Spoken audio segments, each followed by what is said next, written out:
Kata Abdullah, wahai Kaisar, jangankan setengah kerajaan Anda, seluruh kerajaan Anda, seluruh kerajaan Arab dan Ajam, semua kerajaan di muka bumi ini, mau orang Arab, mau orang selain Arab, dan kerajaan Anda pun semuanya kalau saya dikasih untuk meninggalkan agama saya sekejap mata, sekedip mata saja, tarfatain dalam bahasa Arabnya, tidak akan saya lakukan. Bismillahirrahmanirrahim. Saya coba ceritakan kisah seorang sahabat yang mulia, namanya Abdullah bin Hudzafa al-Aslami radhiyallahu anhu. Abdullah bin Hudzafa ini jarang sekali orang tahu kisahnya, tapi beliau punya satu hal, terutama pada saat menghadapi kematian, yang luar biasa. Dia pernah diutus menuju ke negeri Romawi untuk menyerang, ternyata ditawan oleh Raja Romawi. Dan orang-orang Romawi sudah dengar, ini muslimin ini kebanyakan orang-orang Arab Badui dari padang pasir, jadi sisa Arab, orang miskin, tidak banyak orang kaya di antara mereka. Nanti kalau dibanding orang-orang Romawi dulu, nggak ada kekayaan apa-apa mereka. Tadinya orang tidak ada yang lihat, dianggap orang bodoh, nggak bisa baca, nggak bisa nulis. Sekarang dengan masuk Islam, Islam membawa mereka menyebar ke seluruh dunia, mereka jadi pemimpin. Dan yang luar biasa didengar oleh Kaisar, keyakinan orang Islam ini mengalahkan kokohnya gunung. Halal halal, haram haram, asal dia sudah belajar dan dia memang sudah yakin dengan itu, nggak bisa digoyahkan sampai mati pun. Maka Kaisar waktu tawan sahabat-sahabat ini, pimpinannya adalah Abdullah bin Hudzafa radhiyallahu anhu. Kata Kaisar, mana pimpinannya? Ini si Abdullah. Dipanggil sama Kaisar di depan teman-temannya semua. Waktu itu kita perlu tahu teman-teman, Kaisar Romawi menguasai setengah dunia. Kekuasaannya ini bukan kayak cuma Indonesia saja. Seluruh setengah dunia ini dikuasai sama dia. Kerajaan Romawi dulu terkenal, Bizantium Romawi. Kata Kaisar, hai Abdullah, kalau kau mau pindah ke Nasrani, masuk agama Nasrani, saya akan kasih kau setengah kerajaanku. Sekarang kau langsung jadi raja. Teman-teman bayangkan kalau kita ada orang punya 100 miliar, lalu dia bilang, saya kasih kamu 50 miliar, pindah agama. Ya. Mungkin orang-orang yang lemah imannya, 50 miliar, tadinya mungkin 1 juta pun susah dipegang. 50 miliar ini mengkhayal bagi dia. Pindah agama banyak. Bahkan orang banyak pindah agama karena Indomie. Di Indonesia kan ada begitu. Kasih sembako pindah agama. Atau memperjualbelikan agamanya, berkedok Islam tapi benci Islam. Banyak sekali di Indonesia. Luar biasa benci sama Islam. Macoin segala macam hal demi untuk dunianya. Berapa banyak? Abdullah bin Hudzafa ambil pelajaran teman-teman sekalian. Ditawarkan setengah kerajaan Kaisar. Didatangkan saksi-saksi. Nih, saksi semua ini bukan main-main. Kamu bilang saya masuk Nasrani, setengah kerajaan. Dari Badui padang pasir orang miskin jadi raja langsung. Berdampingan sama Kaisar. Apa jawaban Abdullah? Kerajaan ditawarkan. Dan ini tidak main-main, serius. Akan dikasih kerajaan. Kata Abdullah, wahai Kaisar, jangankan setengah kerajaan Anda, seluruh kerajaan Anda, seluruh kerajaan Arab dan Ajam, semua kerajaan di muka bumi ini, mau orang Arab, mau orang selain Arab, dan kerajaan Anda pun semuanya kalau saya dikasih untuk meninggalkan agama saya sekejap mata, sekedip mata saja, tarfatain dalam bahasa Arabnya, tidak akan saya lakukan. Tidak bisa. Ini ngalahin kokohnya gunung, teman-teman sekalian, imannya luar biasa gitu. Sayangnya sebagian kita hanya seperti kerupuk, diketuk pecah, ya kan? Maka waktu itu Kaisar ini punya anak perempuan, orang bule, ya.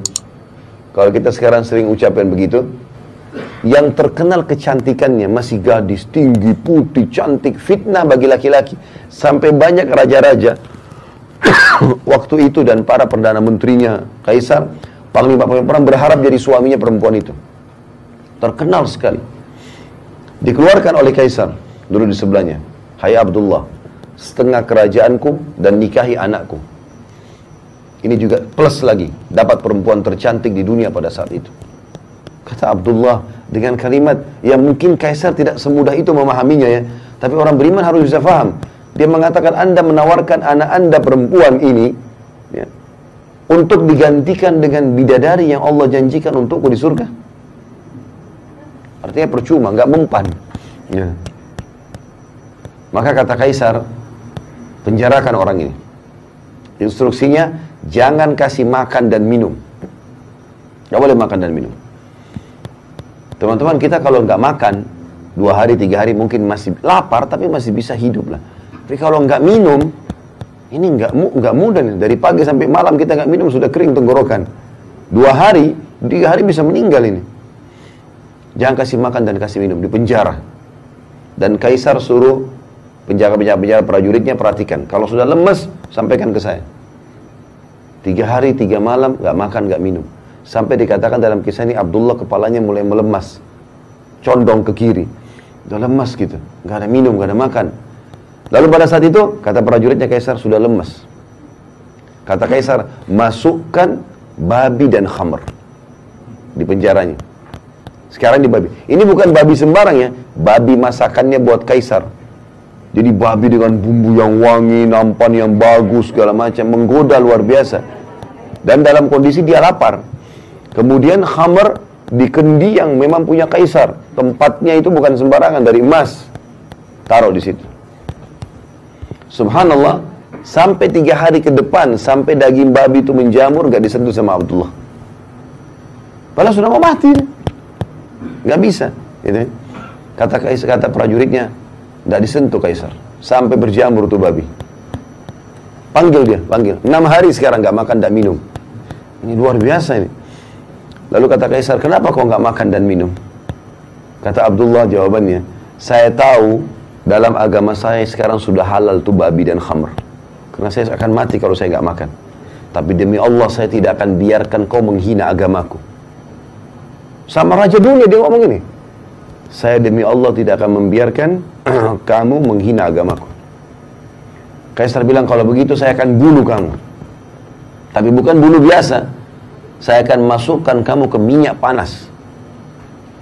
Didatangkan periuk teman-teman sekalian, besar. Bisa nampung 10 orang laki-laki masuk ke dalamnya. Karena besarnya.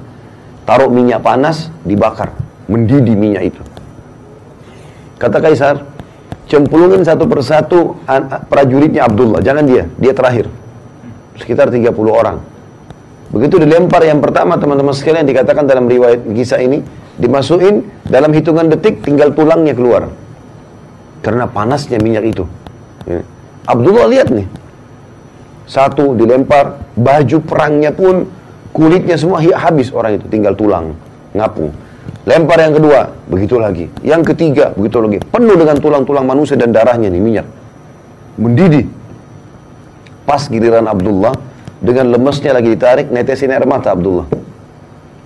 Kata kaisar, udah netesin air mata nih. Mungkin mau berubah. Kata prajurit kaisar, nangis. Berarti mungkin mau berubah. Panggil. Hai Abdullah, jadi pindah Nasrani? Dia bilang, tidak demi Allah. Lalu kenapa kau nangis? Saya menangis karena saya menyesal hanya punya 1 nyawa. Saya berharap punya 1000 nyawa, semuanya kau cemplungin ke minyak itu. Untuk mati menuju ke akhirat. Bagaimana orang beriman teman-teman faham masalah ini? Nggak ada yang goyahkan dia. Dunia ini sebentar. Antum tarik kisah ini kepada penyakit yang sedang kita alami. Utang yang belum kita lunasi. Permasalahan rumah tangga yang kita hadapi. Seberat apa itu dibandingkan Abdullah ini? Nggak ada nilainya. Tapi dia begitu yakin ada Tuhannya Allah. Dan dia yakin dunia ini hanya sebentar, dia akan menuju ke akhirat. Itu poin yang tidak boleh luput dengan kita.